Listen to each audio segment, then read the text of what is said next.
Kuwa gatandatu Kanama 2024 Hamas yatangaje ko yahisemo Yahya Sinwar wari umuyobozi wayo mukuru i Gaza kuba umuyobozi mushya w'ibiro bya politiki. Gutorwa kwa Sinwar byakurikiye iyicwa rya Ismail Haniyeh byabereye i Tehran ku ya 31 Nyakanga nk'uko uwo mutwe wa Palestina wabitangaje ku itangazo rigira riti: ishyaka ry'intambara ryo kwibohoza rya Islam Hamas riramenyesha ko ryahisemo umuyobozi Yahya Sinwar kuba umuyobozi w'ibiro bya politiki by'uwo mutwe asimbuye umuyobozi wapfuye Ismail Haniyeh, Imana imuheruko ridashira. Sinwar ufite imyaka 61 afatwa na Israel nk'uwari inyuma y'igitero cya Hamas cyo ku ya 7 Ukwakira muri Israel, aho abantu barenga 1,100 baguye n'abandi barenga 200 bagafatwa bugwate. Ibitero bya gisirikare bya Israel byakurikiye icyo gitero muri Gaza byishe abanyapalestina hafi 40,000 harimo abagore n'abana 1,000, bikura hafi abaturage bose miliyoni 2,300 mu byabo, kandi biteza ibibazo by'ubutabazi bitigeze bibaho, aho inzara n'ibibazo by'ubuzima ari byinshi. Ibitero bya Israel byanajyanye n'amakuru y'ihohoterwa ry'uburenganzira bwa muntu rikomeye nk'iyicarubozo rikorerwa abanyapalestina bafashwe bugwate. Tubahaye ikaze kuri Isekani News TV,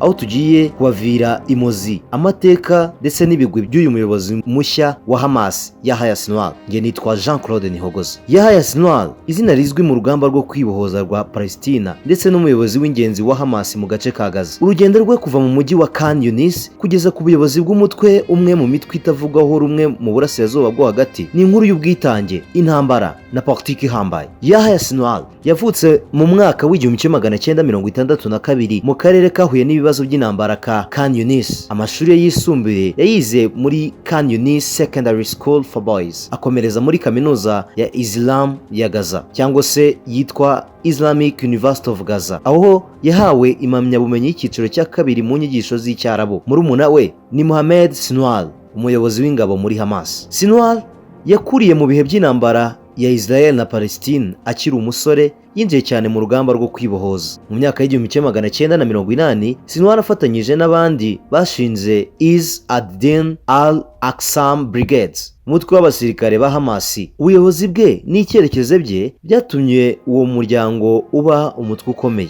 Mu mwaka w'1988 Sinwar yakatiwe igifungo cya burundu kubera uruhare rwe mu gushimuta no kwica abasirikare b'abanya-Israel 2. Yamaze imyaka irenga 20 afunzwe, aba ikimenyetso cy'urugamba rwo kwibohoza rwa Palestine. Mu mwaka wa 2011 yarafunguwe mu ihererekanya bafunga rya Gilad Shalit. Nyuma yo gufungurwa, Sinwar yihuse cyane mu kuzamuka mu nzego za politike. Mu mwaka wa 2017 yatowe kuba umuyobozi wa Hamas mu gace ka Gaza, umwanya wamushyize ku isonga rya politike muri aka karere. Muri manda ya Sinwar, Gaza yahuye n'intambara zikomeye na Israel. Ingamba ze zikomeye n'ibikorwa bya gisirikare byagize ingaruka zikomeye muri ako karere. Nubwo afatwa nk'umuntu ukomeye mu ntambara, Sinwar yanagize uruhare rukomeye mu mishyikirano ya diplomasi, akagira uruhare mu masezerano yo guhagarika intambara no kugerageza guhuza ibikorwa bya gisirikare n'ingamba za politiki. Ubuyobozi bwa Sinwar bugarijwe n'ibibazo byinshi, mu gihe bamwe bamufata nk'intwari y'urugamba rwa Palestine, abandi bamubona nk'umuyobozi wafashe ibyemezo byagize ingaruka mbi ku baturage ba Gaza. Urugendo